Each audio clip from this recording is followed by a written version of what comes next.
correct? Maybe 3. Everybody can stand up.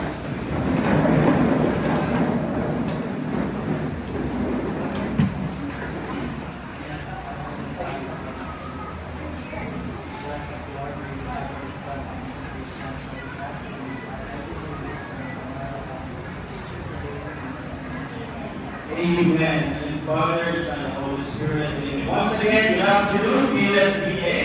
Good afternoon, sir. Okay, take your seats. Alright.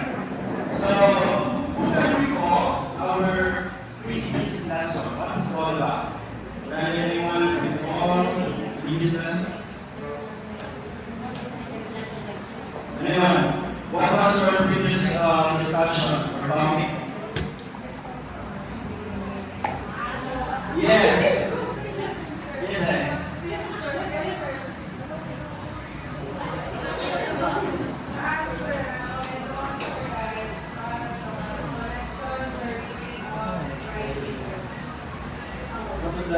What was that again?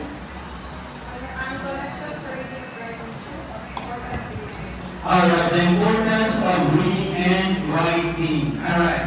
So this afternoon, alright. I have here. Okay.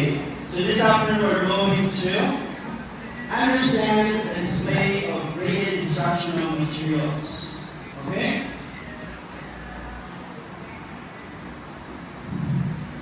Okay. So first, later on we will have an activity which is entitled Instructional Materials of Measurement. Okay? So let me introduce first. I'll give you examples of instructional materials in different levels. Alright, so example number 1, we have here a simple elementary worksheet. What was it again? Simple elementary worksheet. Amen. That was example number 1. So it's easy, yeah, correct? Next, everyone, can you read? Complex scientific diagram. So this kind of content or instructional material is good for high school students. Okay? So the previous example is for elementary, and this one is for High school. perfect. Next is Highly detailed infographic. so this example is good for senior high school students up to college. So usually you are given an activity by your instructors. I don't know what subject particularly, but you have been given this kind of activity, correct? Alright. Now, here is the activity. Alright. So, the goal of this activity is to explore how we can grade instructional materials in terms of their perfect. So, categorize the materials into 3 grading groups. Can you read the first bullet? Basic, easy to understand.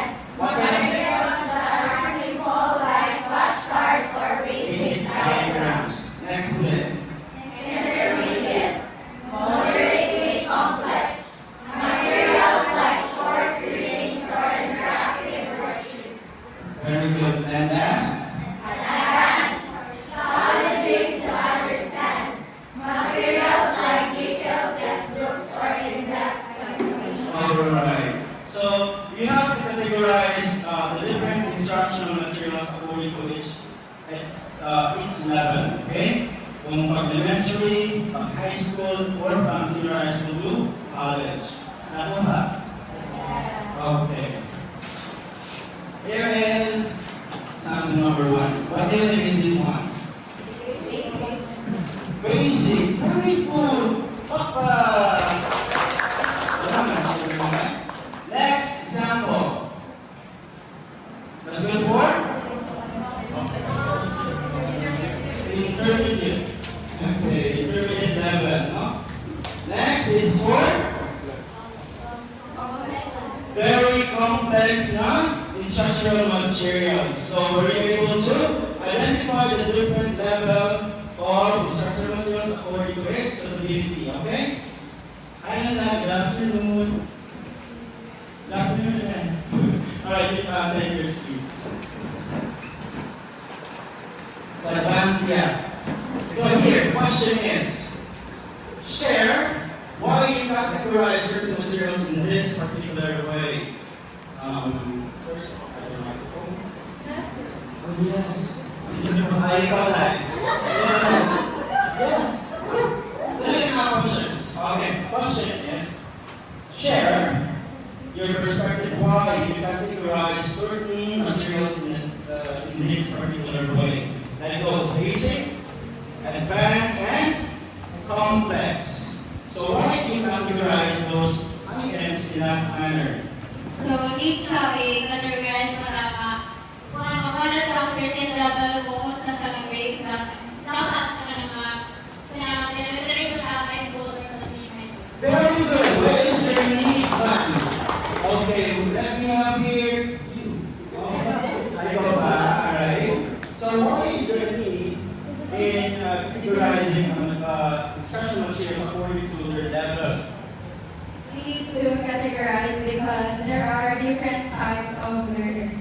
Different types of learners. What are you trying to promote here? You're trying to promote inclusivity around the body. Very good. Next question, number 2. How different types of learners might benefit from different levels of material? Again, how different types of learners might benefit from different levels of materials. We call on okay, Hannah, Lisa. Where's Hannah? Hi, Hannah. Good afternoon. How are you doing today, Dad?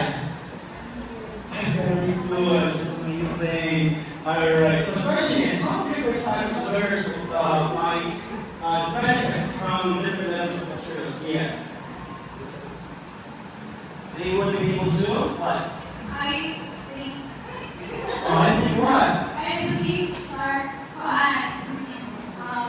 different types of learners like benefit from different levels of materials in to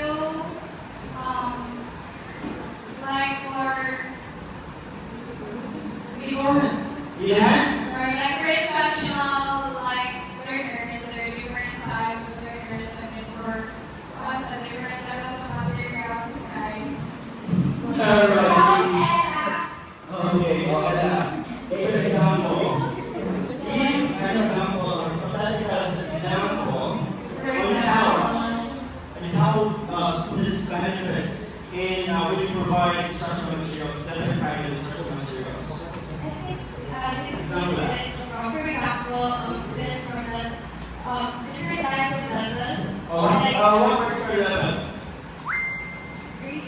Grade? Grade 1. Grade 1, okay.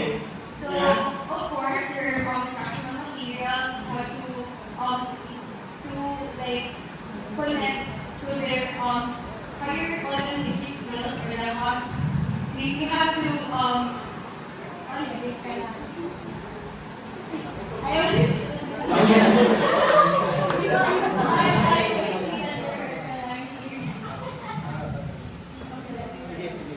I do believe, sir, that we can use this grading system to better match instructional tools to enhance learning and different grade level, Okay, to help them. to help them able to learn their content and lessons. Okay, very good. Another example from high school setting. Start on with primary, let's proceed to the secondary example. Why do you think secondary students or high school students might benefit when you provide them a instructional materials according to their level or level of understanding in their high school? Sir, for high school, I think wala naman sir sa basic sir. So, magkaalam ko ang mag-process sir, use the spiral method where ang ilahang from basic, ay natin mo na siya into complex na siya malagay. So, ako sa iyo matter of understanding. Exactly. Open this one again. Open this one again. Spiral method. What, very good. Next question. How we can use this grading system with learners' needs.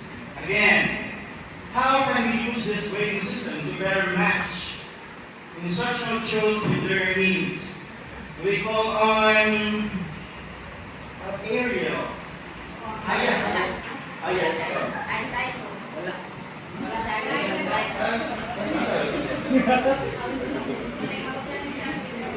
Go ahead. How we can use these grades. For example, if the learner grade the lower grades, so their learning is not good, so the grade system will identify the learners need to improve their instructional tools. So their instructional tools is gonna sa paghahanggang nila sa inahang, like, for example, they have the traditional and Traditional and what? Older, huh? oh yeah, modern, like using mga digital tools. Yeah. Okay, older and traditional grades. Traditional. Yes. So when speaking of modern and traditional system, no, what are those kind of grading system are you talking about? Like in terms of traditional and traditional. How are you going to assess students? Are you providing? Rubrics! Very good! Rubrics, so that Students will be able to identify what they will do. what will the teachers benefit from the rubrics? Mas easy to evaluate. Exactly. Okay? So if a teacher is going to assess a student by, let's for example, oral dictation. So the teacher must be guided by the rubrics or criteria in assessing the students. Go on. Alright. Next.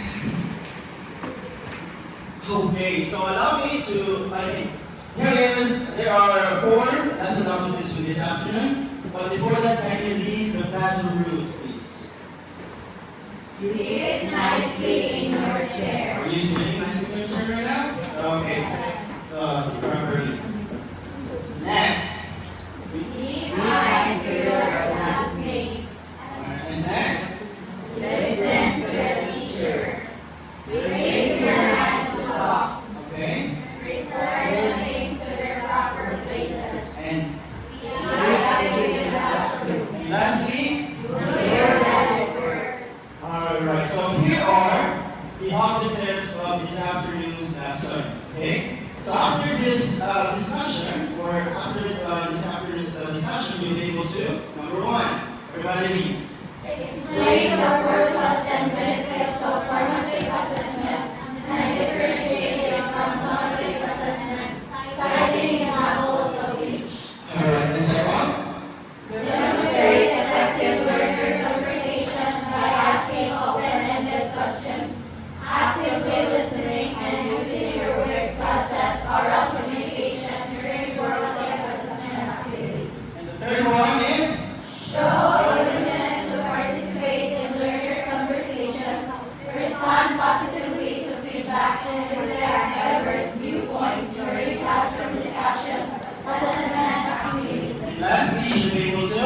Appreciate the importance of self-assessment and clear feedback as tools for personal growth and collaborative learning, and commit to honest and constructive reflection on the learning process. Alright, fascinating. Now, let's have a discussion. Are you ready?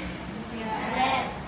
Okay. So while we're going, or we're going to try to delve into the discussion, I will be asking questions. Okay? Okay, let's read the importance in lesson or session planning. Everybody read. Lesson and session planning is crucial because it helps teachers organize their teaching, set clear goals, manage time, and address the diverse needs of students. Good planning ensures lessons are aligned with the curriculum, resources are ready, and assessments are meaningful.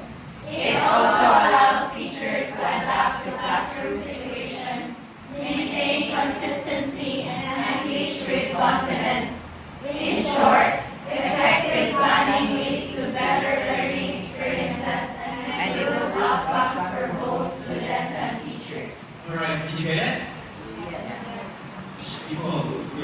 understand what just read? Oh, very good. Now, so the importance in lesson or session planning are, number one, organize their teaching. So that includes classroom management, preparation of the instructional material. Second, set clear goals. Those are the objectives. Since you are teacher educators, I presume you are all particular in that. Third, manage time. So you should be time conscious. Because when you will be deployed later on or next semester, so if you will be able to you'll be deployed from different institutions or schools, you should be time conscious and man. Bakit? Kasi, para maiwasan natin yung matapakan natin yung other subjects na oras. Nakuha nyo? Okay, very good. Alright, next is the importance is the other is please mo ensures lessons are aligned with curriculum. Is it possible that the lesson proper for today will not be aligned with the curriculum or not? No. Correct. Next, resources are ready. It's either TV, laptop, phone, visual aids, or whatever that is. Okay? Be resourceful as a teacher. If wala kang visual aids, kailangan meron lang board work. Hindi yung joke lang. Okay? So, in teaching, kailangan may board work na. Okay? Not just discussing or delivering your lesson program for that day, but you also have to do a board work. You let the students who do answering on the blackboard. Did you get it? Yes. Alright. Next. And assessments are meaningful. So it must be relevant to that day's lesson proper. Amen? Amen. Alright. Next. So these are the key concepts of lesson planning and peer review. Effective lesson planning involves several key components. What are these? Number one, can you read? Clear learning objectives. Well-defined learning objectives are crucial. These should clearly state what students should know, understand, and be able to do by the end of the lesson. These objectives should be measurable and aligned with broader learning goals. Okay, sabahan? Okay, we go on. Hinangin. Sinitin sa group logic. Yes. Tell us what you understand based on the first key concept. So, for learning objectives, it should be smart. Para madali na ma-attain sa student ang imong goal sa throughout sa imong lesson. Amen. What is smart again? Can you define what is smart? Specific, measurable, attainable, Realistic? Okay, very good. Next concept. Everybody read. Well-defined procedures. Can you read, everybody? Student's response. The lesson plan should outline a logical sequence of activities designed to achieve the learning objectives. Procedures should be detailed enough to provide instruction that flexible enough to adapt to students' needs. This includes clear instructions for activities, transitions between activities, and time management strategies. Okay, later on, you will be able to witness what surely is a well-defined procedures. Okay? So we should be specific about okay. So when we say well-defined procedures, what do you mean by that? Yes. What do you mean by that? Tapos sa well-defined procedures ay dapat step by step, really siya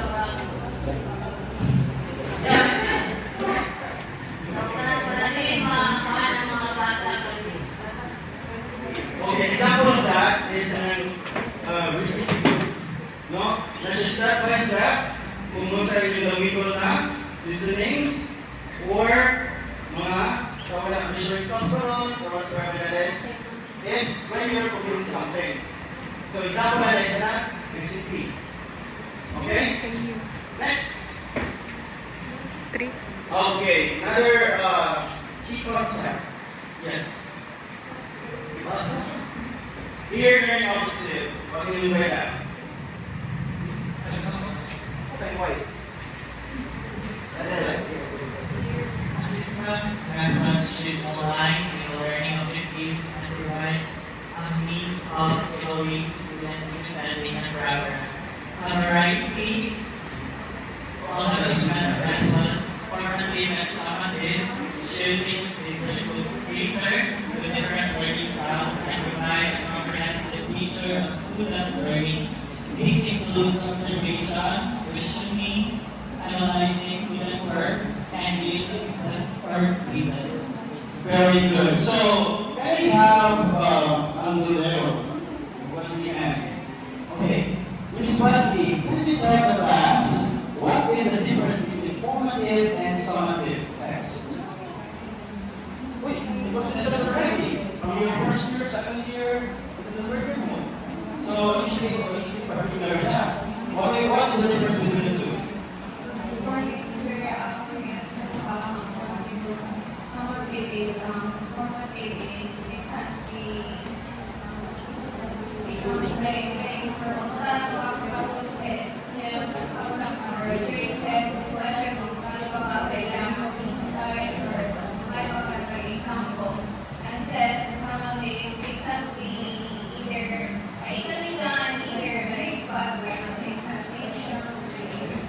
Pieces, right? Very good. So when we say formative, the teacher will ask open-ended questions or what's the other one? Is about that day's lesson proper. While the summative, on the other hand, is through quizzes or through exams. Midterm, final exams, whatsoever that is. Nakuha? Yes, question. The formative is really not recorded in the summative report. Yes. So formative, in addition to that, will not be recorded. Okay? But you as students, you will be measured through your answers. That's what we call oral. Very good. Next. Concrete concepts. Okay. Collaborative learning. What do you mean by collaborative learning? Everybody read. Peer-reviewed fosters a collaborative learning environment where teachers share ideas, learn from each other, and gain new perspectives on their teaching practices. Okay. Right time you meet the collaborative learning. Through? Yes. Through activities. And during the activities, you're able to what? Do not answer me first. Yes. Oh, yeah. Yes, brother. Through activities, you'll be group in three. So by this group, what will be going on if there will be collaborative learning? Yes. And also, you'll be able to have a peer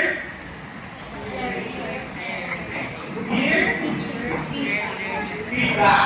Okay? So, what is the importance of feedbacking or peer review? Yes.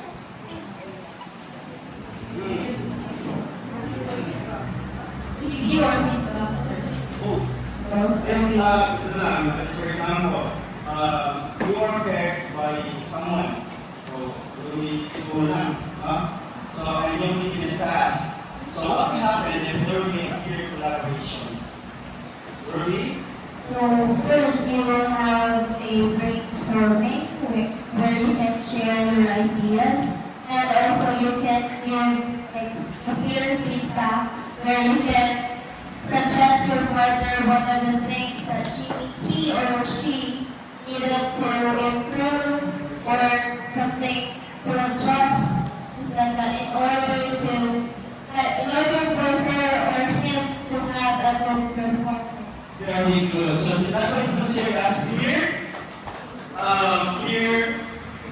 feedbacking. Okay? So the importance of peer feedbacking is that you'll be able to develop, enhance yourself, or enhance your activity next time. Okay, one importance of peer feedbacking. Next, peer concept. Next concept is constructive feedbacking. So what have you had, when you do demo, your demo? So I give you what? Constructive? Criticism or feedbacking. So everybody read. Through peer review, teachers receive constructive feedback on their lesson plans, identifying areas of strength and weaknesses. This feedback can lead to improved lesson design and more effective instructions. Specific feedback on clarity of objectives, appropriateness of activities, and assessment method is particularly valuable. This question is for everyone. Were you able to receive a constructive criticism? Yes or no? Yes. Yes. And how does it feel? How does it feel when you receive a constructive criticism? Yes. Lyra. Hi, Lyra. Yes.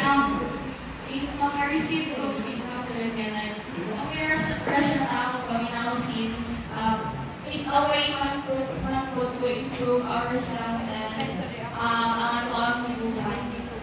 Very good. So there are two phases of feedbacking. The other one is starts with letter B, and the other one is N. Positive and Negative.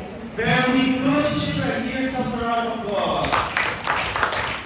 So ano siya? Feedbacking. So when you receive feedback, whether negative or positive, you have to absorb it and apply it next time or next activity. All right.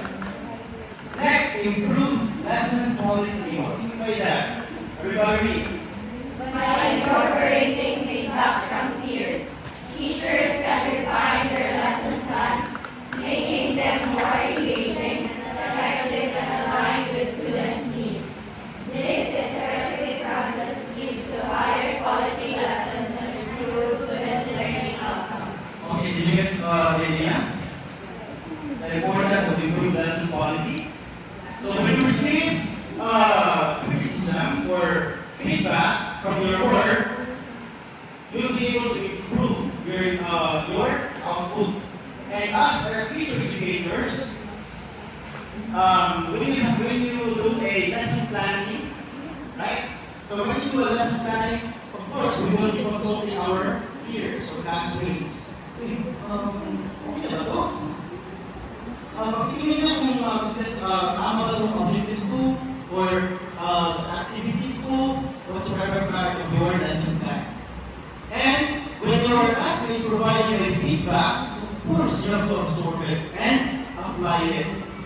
Of course, check din kung align ba sa iyong lesson. Okay na ba? Alright, next. Now, here are hypothetical real-world examples of how peer review has improved lesson planning or okay. When we say hypothetical, we foresee or we assume. Okay? Hypothetical, wala pa siyang concrete na basihan. Okay? Situational question. Okay, number one, clarifying objectives. Everybody read? A teacher develop a lesson plan of fractions, aiming to have students understand fractions. Through peer review, a colleague pointed out that understand is too vague. The revised plan specified measurable objectives. Students will be able to represent fractions visually, compare fractions using models, and solve simple word problems involving fractions. This specifically improved the system. Okay, very good. So, in this lesson planning, under objective training, you should apply what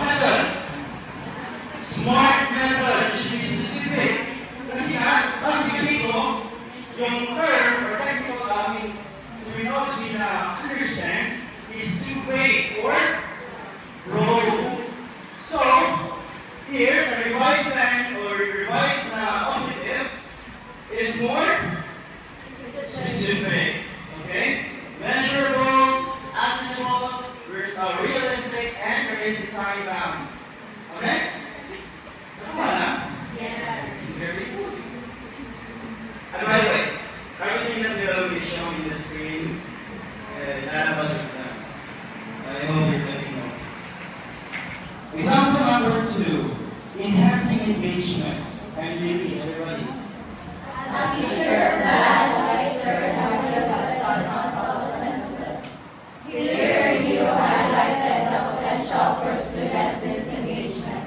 The revised plan incorporated interactive activities like hands-on experiments, stimulating photosynthesis, and small group discussions analyzing diagrams.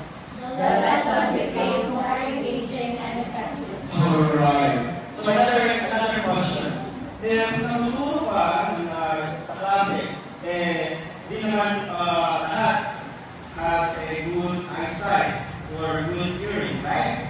So, as future educators, what do you think is the most effective approach that you could apply inside the classroom? Another hand. Another hand. Yeah.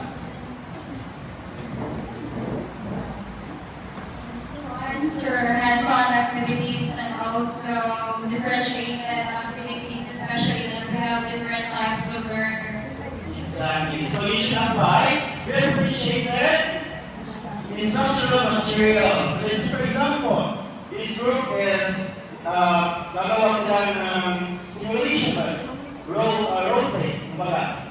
And this group should do the, what do you call this one?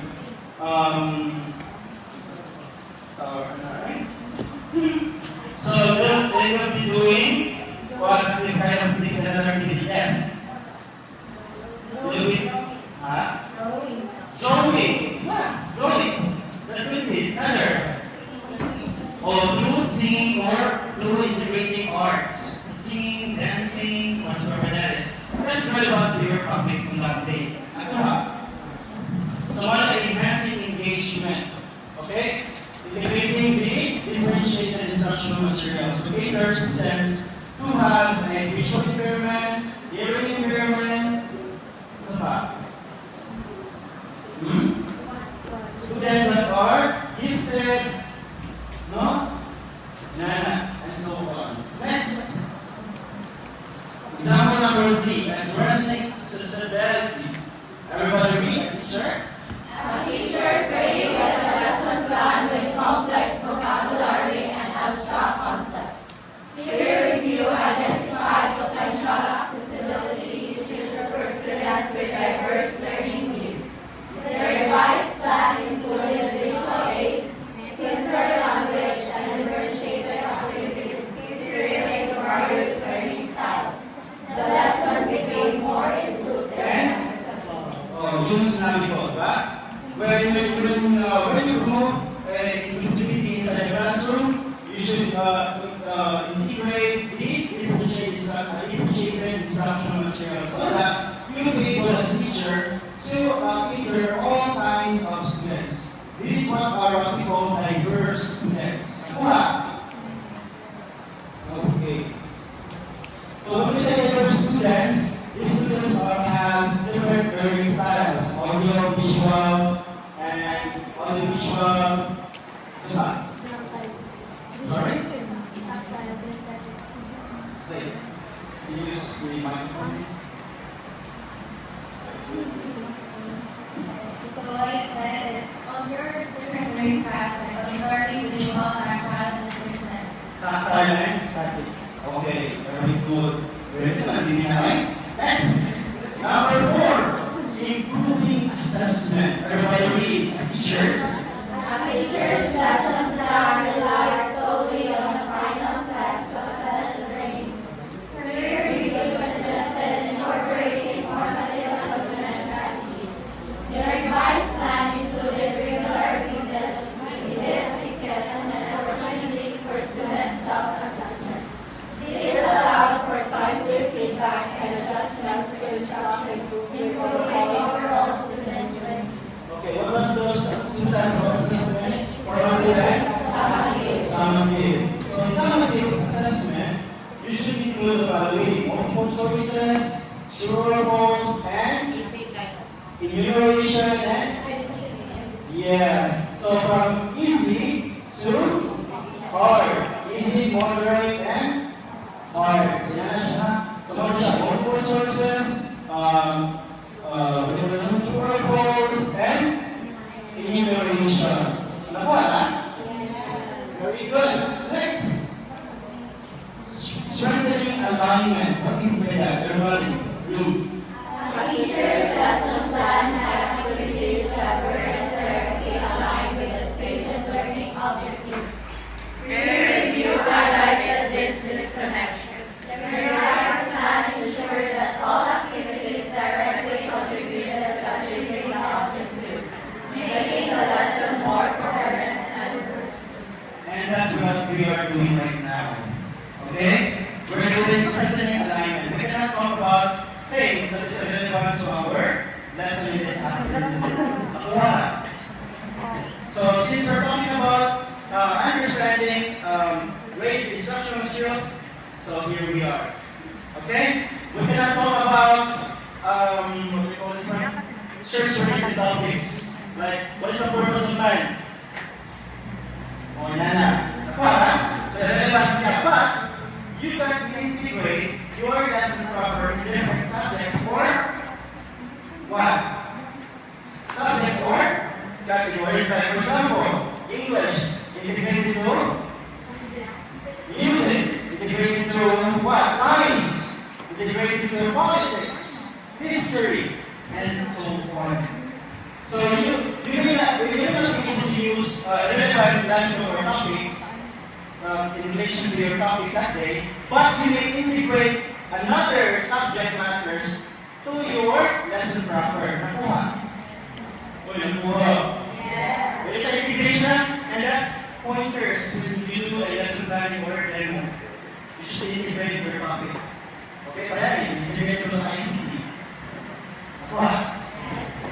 Next.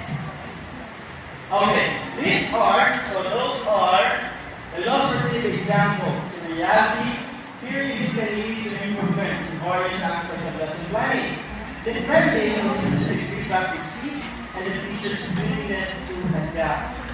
So as an educator, we must be willing to be educated.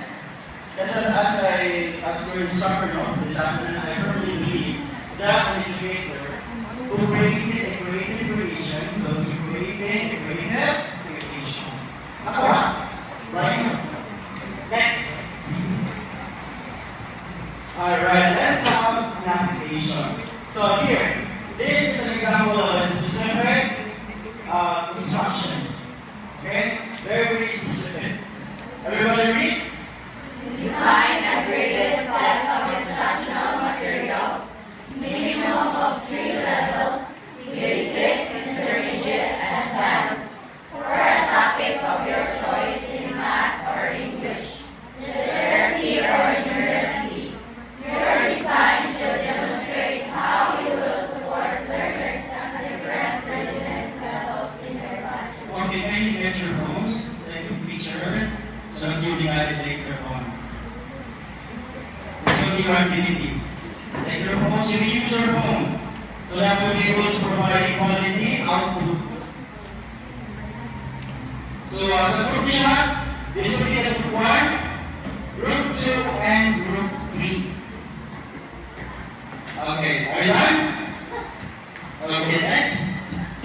So these are the following guidelines for your designated task. Choose a topic. Second, select a topic from math, English, or whatsoever that you want to. This must be place, value, fractions, word problems in English, like home, or what do you call this one? Italic criticism. Okay, Renana. Also, in English, reading comprehension, grammar, vocabulary. So, I want to share another topic na in English subject. You will choose grammar, vocabulary, or comprehension. Next is design 3 materials.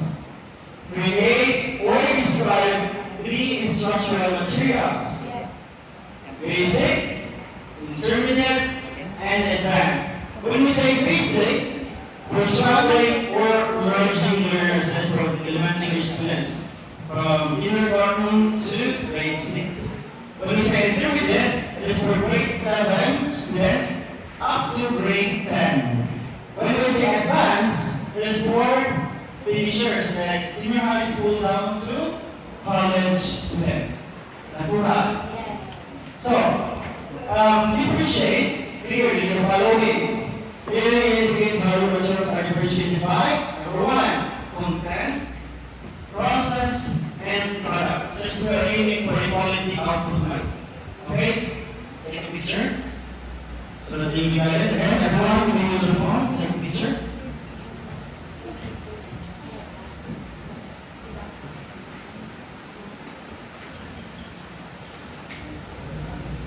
Okay. By the way, during this activity, you may be able to use AI, but you should be able to discuss it in class. Okay?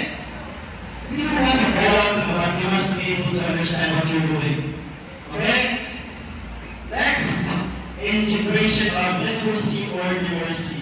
So for math, include a reading or writing task. These are writing steps to solve the problem.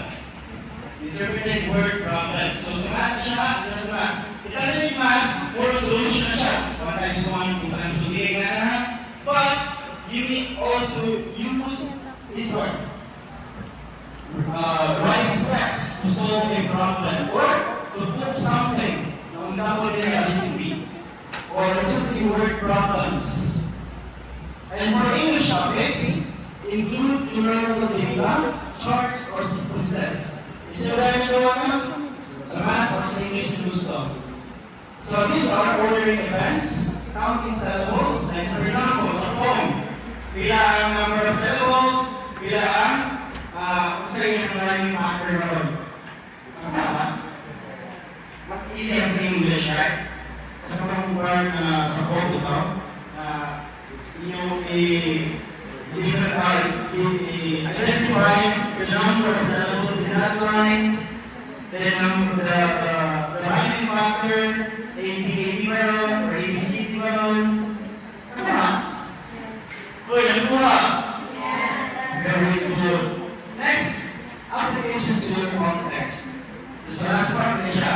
Describe where and how will you implement this in your real classroom or learning environment. Mention how it supports diverse learners in your setting. Okay, this is an example eh. So, hindi siya katawan. Pero, outline na siya people. So, you can choose, okay, type of pinakasaya yung topic. So, that's all man pala yan. Again, you can use AI in doing your task so that you will be guided as well. Okay? You may start now. Okay, start now. You are in your group math. So this is group 3, 2, and group 1. Okay? We use AI para basta ma-discuss ninyo tuloy ang inyong go.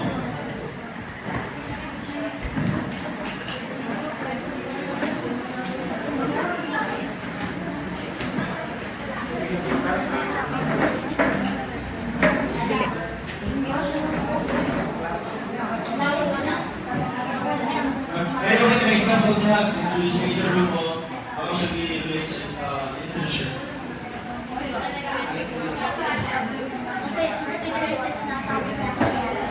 Please guidance on instructions on that no instructions on.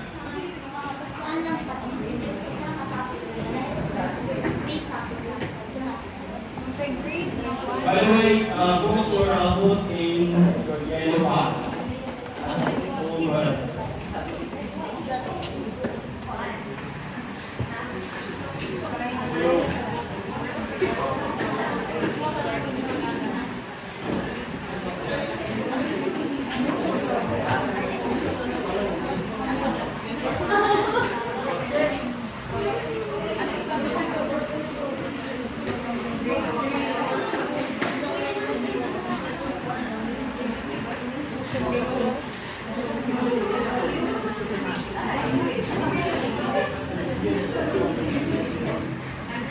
الشيطان.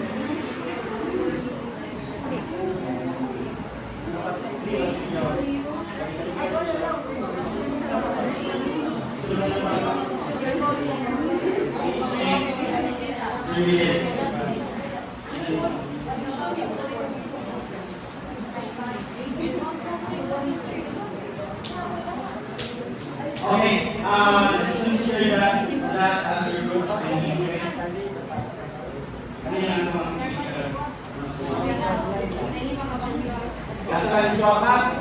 So ako, yung picture na ito yung assignment, the 2 video assignment. This one will be your DVD. Basta yun.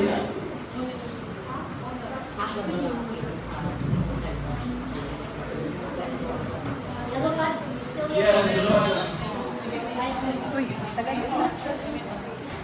Okay, so to give you an understanding of the format of assessment practices, academic conversations and use of rubrics through practical applications and reflection. These are the instructions. Number 1, part 1, reflective questions.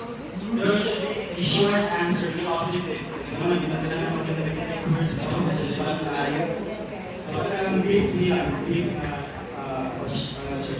Then explain in your own words why formative assessment is important during the learning process rather than only at the end.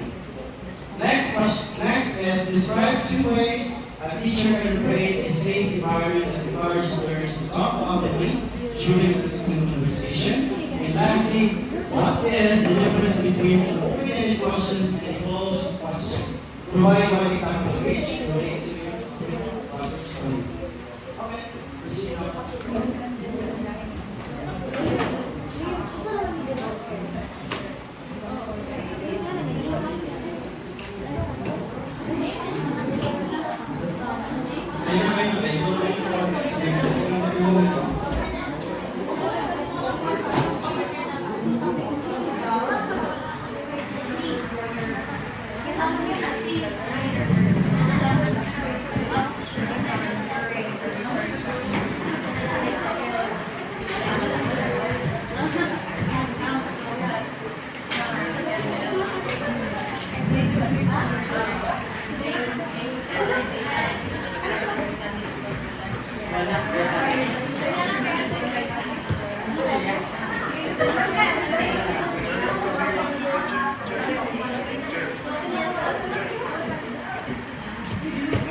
Okay, time check. 1:49. Ready? Sound check.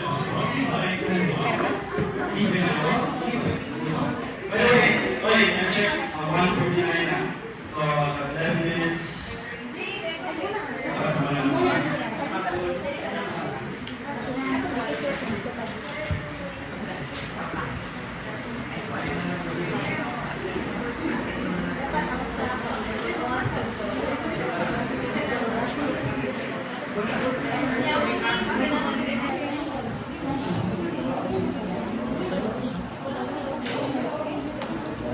Minutes left.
So, sabay with the criteria understand the topic.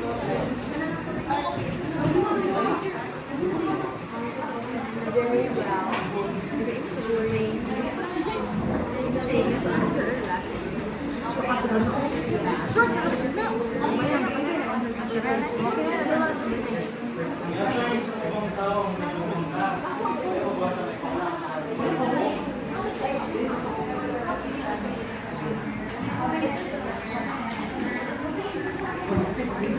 2 minutes.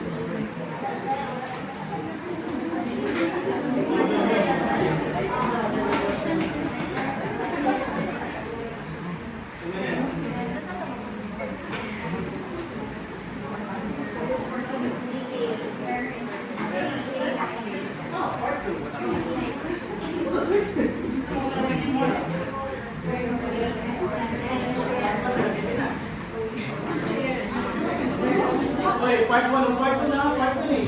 So, doon na. Lagyan mo. Sabangay mo, sabangay.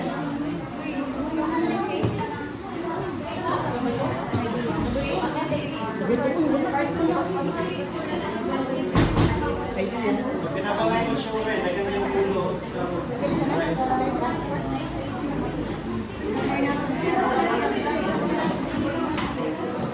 Okay, are we done? Last 1 minute.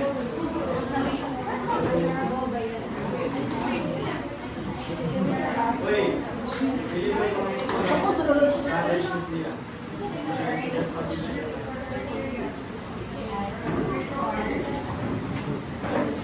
Iyo.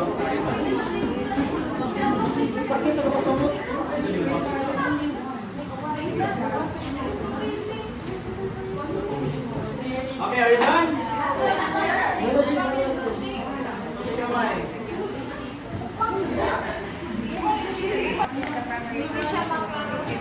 Answer directly ha. Write your name, your block and section.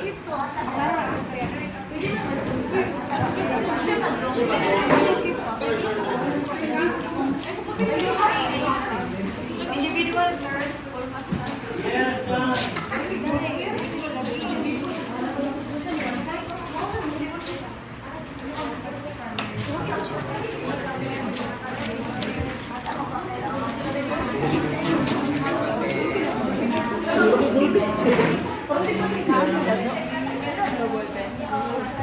Memorization only. Okay? Number 2. Which of the following which of the following best describes both talking to learners as an assessment method? A. Lecturing students about the content. B. Having a dialogue to understand student thinking. C. Giving a written test only. And letter B. Observing students silently.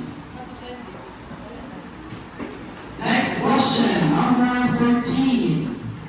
And number 3, rather. Sorry. When engaging learners in conversation, and teachers should A. Ask only yes or no question. B. Encourage learners to explain their reasoning. Letter C. Correct every mistake immediately. And letter D. Avoid follow-up questions.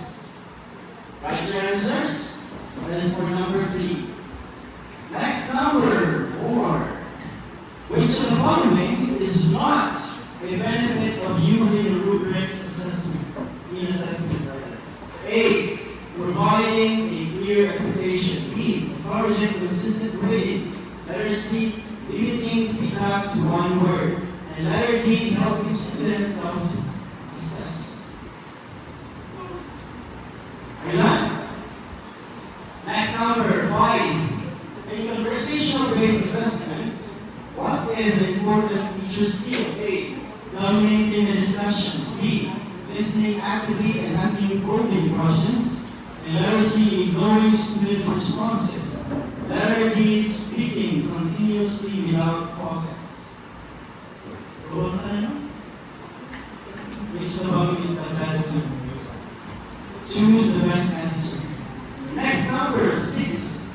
What should a teacher do if a learner gives an incorrect answer during a conversation? So, kaya niya pa, conversation. What should a teacher do? A. Immediately correct and move on. B. Explore the learner's thinking and guide toward understanding. Letter C. Ignore the answer. Letter D. Ask another student to answer instead. As an B, correct. I don't know. Number 7.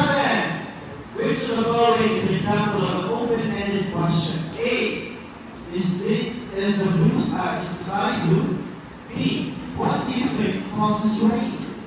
Letter C. Do you like math? Or letter D. Is 2 plus 2 equal to 4? Correct. Next, number 8. In using rubrics, why is it important to define levels of performance? A. To confuse students. B. To clarify expectations. Letter and differentiate achievements. Letter C. To limit grading flexibility. And letter D. To reduce teacher workload.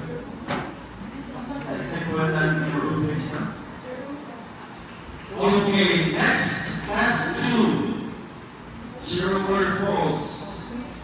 Number 9. Formative assessment is only used at the end of the unit. Is it true or false? Again, formative assessment is only useful at the end of the unit or lesson. Next, number 20. True or false? Talking to learners allow the teachers to identify misconceptions in real time. Again, talking to learners allow teachers to identify misconceptions in real time. Is it true or false? Anybody draws now? So draws now. 21. True or false again? Rubrics should be shared without students after grading to avoid bias.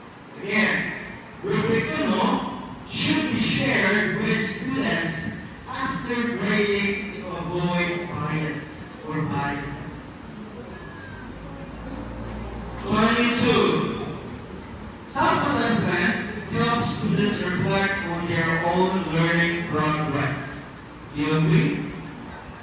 Here, self-assessment will not help students reflect on their own learning progress. Is it true or false? What if we feedbacking during talking to learners' conversations should be descriptive and linked to learning goals? Again, the feedback during talking to learners' conversation should be descriptive and linked to learning goals. Do you agree? Okay, last